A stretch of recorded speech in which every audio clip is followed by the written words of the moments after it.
Mesdames, messieurs, bonsoir. On se retrouve aujourd'hui pour une vidéo tant attendue sur ma chaîne, une vidéo qui fera plaisir à plein de monde et moi le premier. On se retrouve aujourd'hui tout simplement pour enfin lancer cette série, cette carrière que vous m'entendez dire depuis un petit moment, où on va pouvoir suivre une exploitation agricole pendant un an. Voilà, ça va pas être la seule, ça c'est la première, mais il faut savoir qu'il va y en avoir plein d'autres. On va suivre plein de fermiers pendant tout le long de cette année.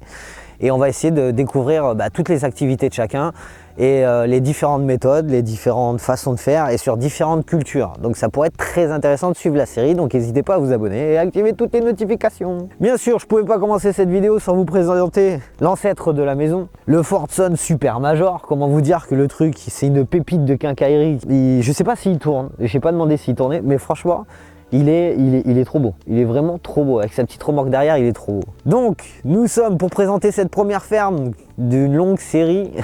Nous sommes tout simplement dans le 58, perdu au fin fond de la Nièvre. Une ferme qui est assez intéressante à découvrir. Pourquoi? Parce qu'en fait, si vous voulez, ils ont beaucoup de matériel. Avec 4 corps de ferme différents, avec chaque corps de ferme à son exploitation. On est sur 250 têtes de vaches. Donc vaches, c'est pas de la laitière, c'est du bétail. On est sur des surfaces de terrain assez conséquentes. Donc ça va être sympa d'aller faire un petit tour, de vous présenter un peu les choses. Et aujourd'hui, en fait, pour la première vidéo, il y a de l'épandage à engrais à faire. Donc on va essayer d'aller suivre cette activité, voilà, tout simplement. Allez, c'est parti.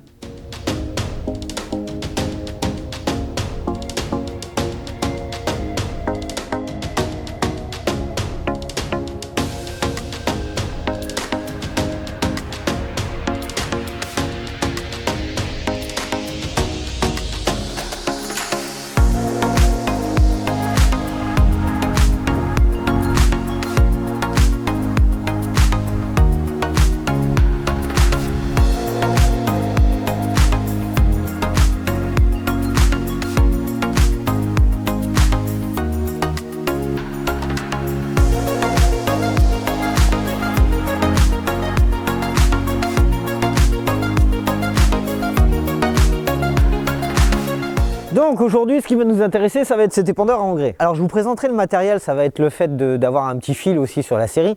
C'est que tout le matériel, je vous le présenterai au fur et à mesure où on découvrira voilà, à quoi ça sert et pourquoi ils le font. Voilà, au cycle des saisons, comme on dirait.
Les réglages, ce semoir là il a 2 réglages à faire. Oui.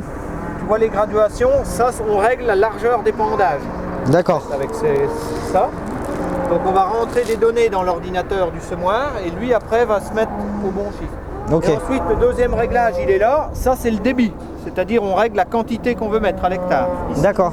AAH, donc là on est bien en urée, donc c'est le produit qu'on va écarter, donc ça c'est bon. Et là on va se régler notre largeur de produit. Et bien, donc c'est bien notre jeu de pale pour écarter de 24 à 36 mètres de large. Nous on travaille sur 28 mètres de large. Et là, voilà. Là c'est là qu'on va régler la largeur. Et on va juste descendre, contrôler qu'il soit bien mis. Donc tu vois on est pas mal. 130 et là, on est à peu près à 131. Donc, Ouais. ça veut dire qu'il a bien pris les réglages. Le GPS lui donne la vitesse réelle à laquelle on avance, si tu veux. Ouais. Et du coup, lui, il Et se lui, régule au fur et à mesure. Il ouvre et il ferme derrière. Et il régule également la largeur des pendages. Donc pour épandre, après, donc on met la prise de force du tracteur en route. C'est ça qui va faire tourner les disques derrière. Ok. C'est en train de s'ouvrir.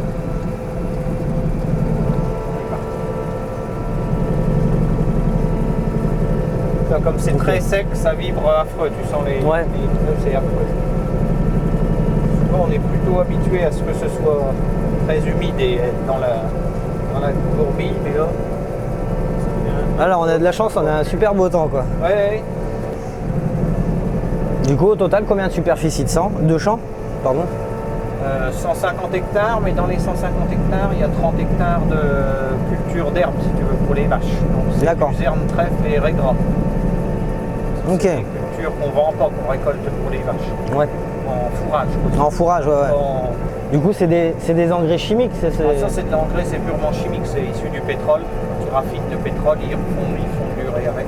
Pétrole et gaz. Il y a aussi beaucoup d'étapes, ils récupèrent beaucoup d'engrais quand ils transforment le gaz. D'accord. Ça vient tout de la pétrochimie, ça. Donc ça, on en est dépendant à 100%, c'est très mauvais parce que c'est très mauvais pour le portefeuille de l'agriculteur. Ouais. Parce que tu vois, quand il y a un truc terrible comme là, la guerre, bon, bah, tu ne maîtrises plus rien. Ouais, bah ouais, les prix s'envolent, quoi. Et il nous en faut. Alors nous, on est un tout petit peu moins dépendant parce qu'on a beaucoup de vaches, donc on met du fumier dans les terres de culture.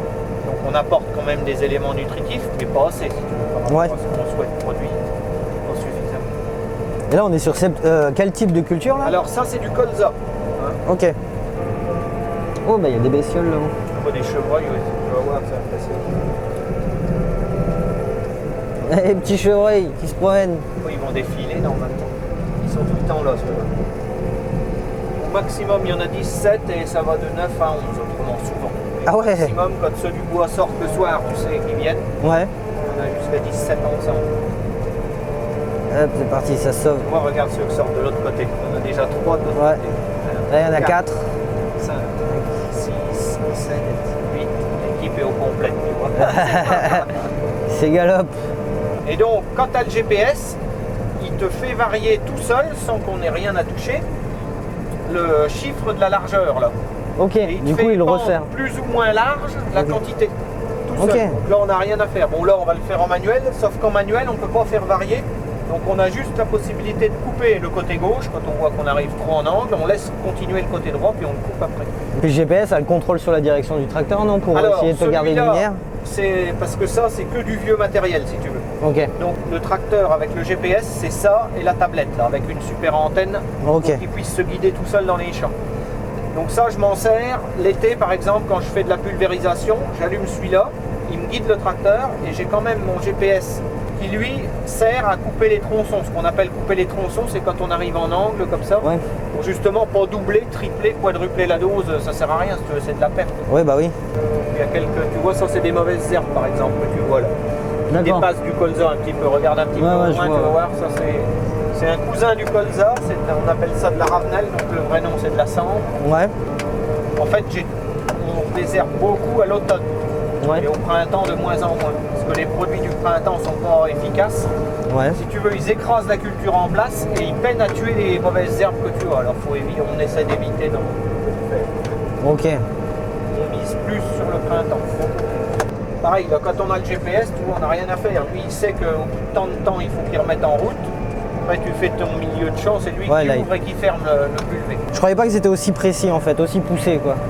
Ben si, et puis nous on y... Alors ça, quand tu as des équipements comme ça avec électrique, parce que donc là c'est l'électrique électronique qui font marcher le semoir, tu as une partie mécanique, mais tu y payes plus cher, mais tu y retrouves parce que tu uses beaucoup moins d'angles. Quand tu es dans les pointes, les trucs que tu peux couper, pendant ce temps-là, tu doubles pas la dose. Il n'y a pas de gâchis quoi. Donc la première, là on va écarter que sur les colzas, parce que les colzas, tu vois, ils couvrent un petit peu la surface, ça va moins évaporer que dans les céréales. Et ensuite, je vais mettre le reste dans une remorque et je vais leur demander jusqu'à quand je peux garder la deuxième pleine. Ouais, parce que ça a une date. Je vais l'écarter tout de suite. Si je peux l'écarter que jeudi ou vendredi, juste avant la pluie, ça sera beaucoup plus efficace. D'accord. Mais Parce que bon, ça se garde pas longtemps en fait, t'es obligé d'être livré 2-3 jours avant. normalement, certaines années, on lit en sac. Donc là, on peut être livré un mois avant. Il faut juste que tu payes, mais bon, tu payes, c'est pas grave.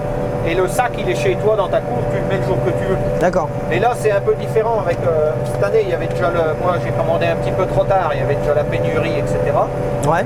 Donc j'ai choisi cet engrais-là parce qu'il est un tout petit peu moins cher que l'engrais en sac, comme il est en vrac, si tu veux. Ouais, bah oui.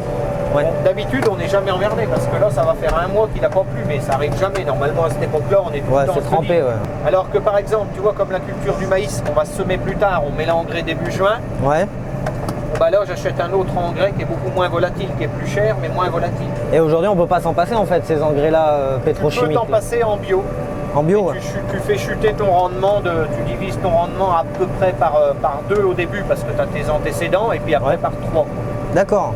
Après, la logique du bio, tu payes pas de désherbant, tu payes pas d'engrais, donc tu as beaucoup moins de frais. Et puis tu n'as pas besoin du matériel pour mettre ces produits-là, si tu veux. Oui, bah oui, c'est vrai. C'est toute une logique, quoi. Mais tu peux pas y mettre un pied et pas l'autre. Il faut y aller soit tout. Ouais, soit tu vas complet, soit tu vas rien, quoi. Puis il y a des normes réglementées, je crois, pour ça, pour le bio. Ah oui, bah même là, chez nous, hein, tout est soumis aux normes, là. Ouais. On n'a pas le droit de mettre trop d'azote. On doit faire des analyses de terre pour contrôler ce qui reste de l'année d'avant dans le sol. D'accord. Comme ça, on adapte la dose qu'on met cette année, là, tu vois. Ouais. Le coup de dépendre l'engrais, en fait, c'est super important comme étape parce que ça va vous rectifier un peu. C'est là que tu fais ton potentiel de rendement. Ouais. Donc c'est impressionnant. Voilà, les cultures, c'est ouvert, c'est parce qu'on a déjà mis un premier tout petit coup d'engrais. D'accord. Le premier coup, on met très peu. Pour te donner une idée en quantité, on met entre 20 et 40 unités d'azote. D'accord. Alors que ce coup-là, on va mettre entre 80 et 120 unités. Donc ah oui. C'est énorme ce coup-là. Ah oui, oui. C'est celui-là qu'il ne faut pas louper, si tu veux. C'est pour ça que là, ça m'embête un peu. Je vais les pendre que sur les colzas, là. Et le reste, je vais mettre dans une remorque. Et puis fin de semaine, si vraiment il rannonce la pluie, parce que ce que j'ai peur, c'est qu'arrivé le week-end, ça redécale encore la pluie, si tu veux. On les pas. Et vous avez des contrôles par des sociétés comme ça, quand vous épandez, au cas où vous dépassez de trop, il n'y a personne qui vous emmerde? C'est susceptible d'être contrôlé, mais après, on n'en a jamais eu. D'accord. Ils ciblent beaucoup plus tout ce qui est pulvérisation, tu sais. Ouais. Quand ils voient que tout le monde traite, là ils viennent, ils te font un prélèvement dans le pulvé pour voir si tu n'as pas mélangé par exemple des produits que tu n'as pas le droit. Tu vois. Ok, d'accord. Ça, il y a déjà des voisins qui ont eu. Après, nous, tout ce qu'on fait là, on enregistre tout par contre. Hein. On est tenu à tenir un enregistrement par parcelle. Ouais, pour avoir une traçabilité en fait pour, pour la céréale. Ils gardent 5 ans, ils sont susceptibles de te le demander pendant 5 ans. D'accord. Pour que tu aies ton historique de 5 ans.